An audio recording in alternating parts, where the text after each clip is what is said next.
No war so bloody as a war between dragons. Welcome to WatchMojo, and today we're scoping out the details, hints, Easter eggs, and literary context that you might not have caught while watching Season 2, Episode 3 of House of the Dragon. If you're afraid of spoilers, turn back now. There will be plenty. This is why you must act now, Your Grace. Loose the dragon's root coal out and burn him. Number 10. The main titles did change. After Season 2's premiere, we speculated that House of the Dragon's newly stylized credits might change over time. The Game of Thrones titles sure did. They gradually featured new geographic locations, and later openings even highlighted the map in blue to show the advancement of the White Walkers. Season 2, Episode 3 of House of the Dragon's intro includes the design of a boy and a bright red line tracing across his neck.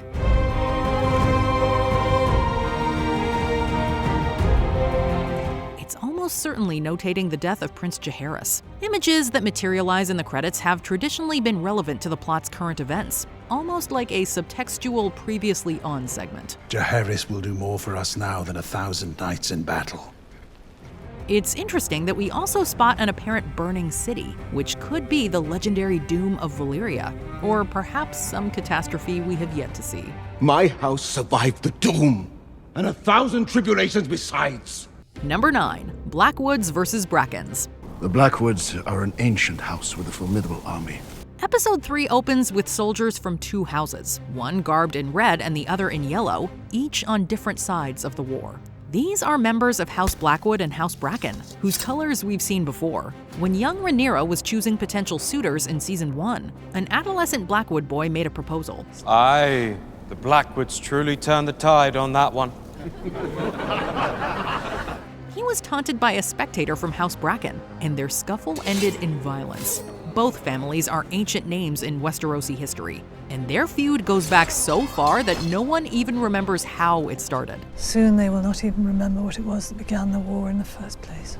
A few characters drop lines that echo that idea. Once generational hatred begins, its origins soon become irrelevant. The schism between the Greens and Blacks is already unfolding the same way. The answer to that is lost in time.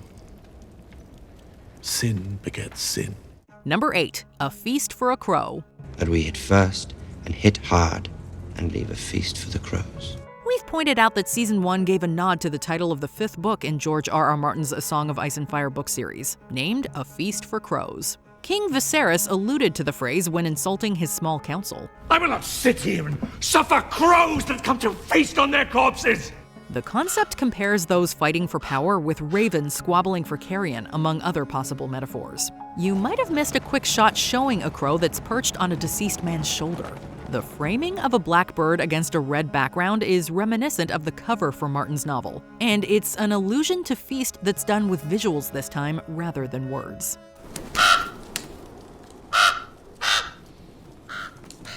Don't listen to it. Crows are all liars. Number 7. The Curse of Harrenhal.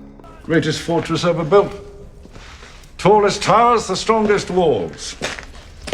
The Great Hall had 35 hearths. The Great Castle Harrenhal is shaping up to be an important location for the impending war. In Episode 3, Daemon visits Sir Simon Strong, Harrenhal's current castellan, who makes mention of Targaryen ancestors setting its walls on fire. In something of a state of disrepair, since your forebear incinerated much of it with his dragon. Tywin Lannister also referenced the castle's history in Game of Thrones, detailing how Aegon the Conqueror and the Targaryen dragons brought down the seemingly invincible fortress. An attack from the air with dragon fire. Harren and all his sons roasted alive within these walls. Much of the massive castle does remain desolate, as we see when Daemon first explores its empty halls. In Thrones lore, Harrenhal is dubbed cursed, as any family that's commanded it has eventually fallen to ruin. Harrenhal is cursed. Never took you for a superstitious man. Considering that Simon's nephew is the manipulative Larys Strong, that backstory might foreshadow ill fates for both of them. Number 6. Dragon Scars. These eggs are even more fragile, but should all come to ruin here, you will bear our hope for the future. We get another glimpse of the colored dragon eggs that have appeared in other episodes, though we're still speculating if they have any connection to Daenerys' children in Game of Thrones. There are some young hatchlings too, but did you pay any attention to the dragon keepers helping to move them about? They haven't yet gotten the spotlight, but dragon keepers are an order of devotees, originally assembled by former King Jaehaerys and charged with the care and management of Targaryen's winged steeds.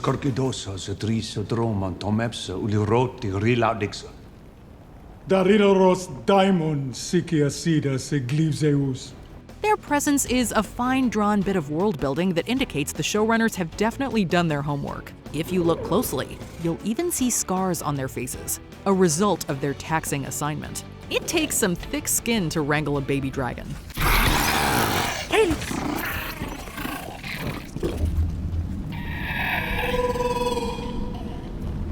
Siri. Number 5. The Stranger. Religion in Westeros is complicated. Valar Morgulis.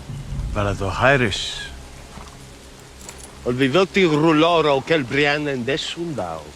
Various regions worship different deities, with the Lord of Light, the Drowned God, and the Many-Faced God among them. In Alicent's attempt to comfort a mourning Helaena, she mentions the Stranger, referencing her realm's most common belief system. The Stranger comes for us all. Queen and Commoner. She's talking about the incarnation of death according to the faith of the Seven, a creed you might remember being taken up by Tommen Baratheon towards the end of Game of Thrones. Together, we announce a new age of harmony, a holy alliance between the crown and the faith. It's often represented by a 7-point star, which you'll also catch on set pieces like windows and golden coins. We don't seem to have met anyone as devout as Jaqen H'ghar or Melisandre, but there's potentially some groundwork for religion to play a bigger part in the story ahead. Number 4. Masters of Whisperers. As Aemond studiously points out, it takes more than dragons to win a war. Successful rulers of the Red Keep also arm themselves with advisors and, less glamorously, spy masters. These consultants are in the business of rumors and lies, equipped with knowledge unknown to most others and obtained through a network of mysterious espionage. In Game of Thrones, those players were Peter Littlefinger Baelish and, more famously, the enigmatic Lord Varys.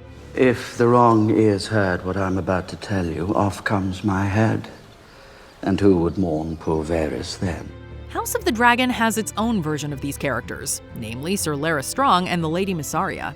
By this episode, Mysaria in particular has solidified her surreptitious spot on Rhaenyra's council.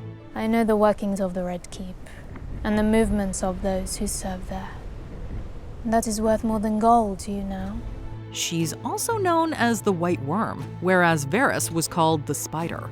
It seems secret-keeping doesn't beget favorable nicknames. My father always said he had no use for a master of whisperers. And yet, I find myself wanting for one. Number 3. The Heart Tree. As Daemon spends more time in Harrenhal, he begins to behave increasingly paranoid. While he uneasily stalks through the castle, he stumbles across a courtyard housing a white weirwood tree. This appears to be a heart tree, which was meaningful flora for Game of Thrones characters like Jon Snow and Bran Stark. Heart trees are places of prayer for believers who observe the old gods. They are presumed to be sacred sites where men cannot lie because they are in full voracious view of divinity. All these years and I still feel like an outsider when I come here. You have 5 northern children. You're not an outsider. I wonder if the old gods agree. Daemon surely has some issues to work through, and the tree's significance here may suggest his need for confession or of judgment. Look for me.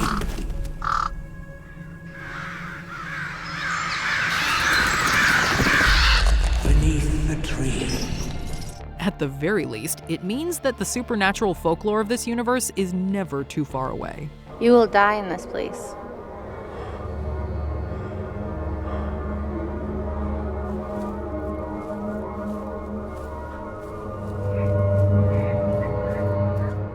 Number 2. Return to the Sept of Baelor. Much has happened since the last time Rhaenyra and Allison saw each other face to face, and Episode 3 gives us their complicated reunion. To meet with Allison, Rhaenyra infiltrates the Great Sept of Baelor, a major center for religious observance in King's Landing. We've actually been here before with the two of them back when they were still young friends. An earlier scene in Season 1 saw Allison encouraging Rhaenyra to pray and showed both girls taking comfort in each other. I want him to see me as more than his little girl. Mine own father does not know the language of girls either. Here, as adults, Rhaenyra makes a final desperate plea to end the brewing war between their families. You can prevent this, Allison. A terrible war is looming, and even victory may be so bloody as to be counted a loss. Do not let your pride blind you. There's been no mistake.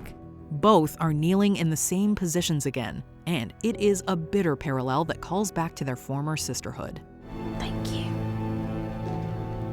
Before we continue, be sure to subscribe to our channel and ring the bell to get notified about our latest videos. You have the option to be notified for occasional videos or all of them. If you're on your phone, make sure you go into your settings and switch on notifications. Number 1. Dragons mean atomic warfare. Fans have been itching for some cool dragon fighting, and we're probably gonna get it soon. There are reasons that more beast clashing hasn't happened yet though, aside from just dramatic buildup.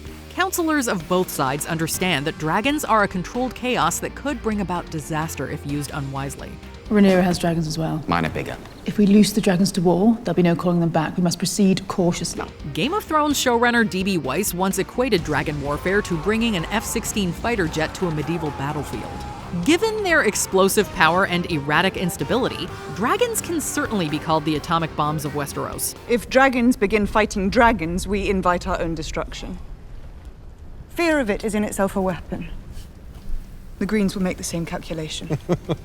Hesitance to unleash them is somewhat allegorical for the fear of mutual assured destruction, which helped end real-world conflicts like the Cold War. In this case, though, it's unlikely that anyone's turning their wyverns around. Dreams didn't make us kings. Dragons did. Are you ready for the Dance of Dragons?